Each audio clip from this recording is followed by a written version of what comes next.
इसके बाद वो सब ही वहाँ से हंसते हुए चले गए। ऐसा लग रहा था कि वो केतन को अवेयर करने आए हैं, अपने आप खुद से डराने आए हैं उसको। फिर लंच हुआ और लंच होने के बाद केतन बाकी सारे कैदियों के साथ ग्राउंड में बैठता है। वहाँ माहौल हंसी मजाक का था, लेकिन कहानी में एक ट्विस्ट आने वाला है। वो जब बात कर रहा था उन कैदियों से तो वो लोग उसे यही बता रहे थे कि तिहाड़ जेल के रूल्स क्या हैं, उनके रेगुलेशंस क्या हैं, क्या करना है क्या नहीं करना है, कौन से सेल के पास जाना है और कौन से जेल नंबर के पास बिल्कुल नहीं जाना है। और बातों बातों में उससे भी पूछ लिया गया कि तू कौन से जेल नंबर में रहता है। केशव बोला मैं जेल नंबर 4 में हूँ और सेल नंबर 205। लेकिन गाइस जैसे ही केशव ने इस सेल नंबर का नाम बताया सबके चेहरे की रौनक ही उड़ गई। सब हंसी मजाक कर रहे थे, लेकिन एकदम से सब कुछ स्टॉप हो गया क्योंकि उन सबको ही इस जेल नंबर का इतिहास पता था। तभी पीछे से एक आवाज आई, केतन तुझे फांसी से डर लग रहा था ना, अब ये जेल नंबर ही तेरी फांसी है। जेल नंबर 4 में ऑलरेडी तेरी मौत खड़ी है और आज रात को वो तुझे बुलाएगी। उस वक्त केतन को ऐसा लगा कि ये शायद अंडरवर्ल्ड लोग जो यहाँ पर हैं ये उनकी धमकी दे रहे हैं उसे, या फिर किसी और क्रिमिनल की धमकी दे रहे हैं जो तंग करता होगा। फिर जिस ग्रुप में वो बैठा हुआ था उसमें कुछ देर के बाद एक बुजुर्ग आदमी आकर बैठ जाता है और बोलता है, बेटा इंसानों से तो तुम रहम की भीख मांग सकते हो, लेकिन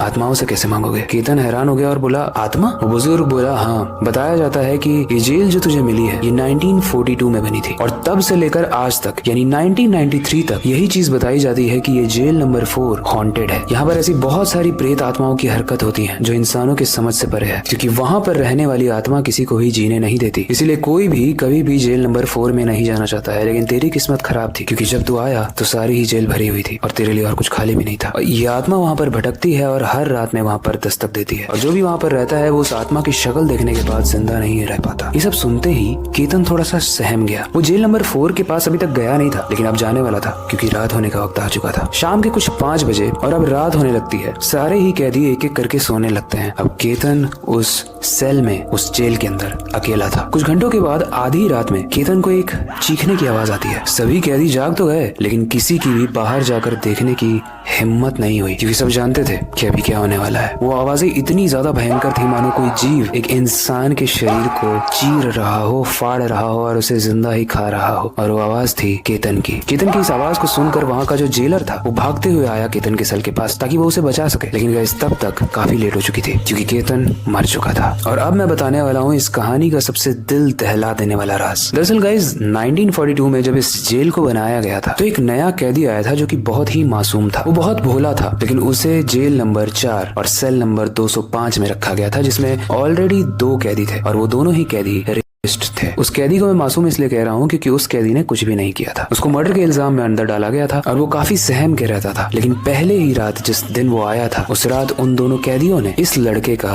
रेप कर दिया। और ऐसा माना जाता है कि इससे पहले तक तो बहुत सारे कैदी एक सेल में रह सकते थे, लेकिन इस इंसिडेंट के बाद से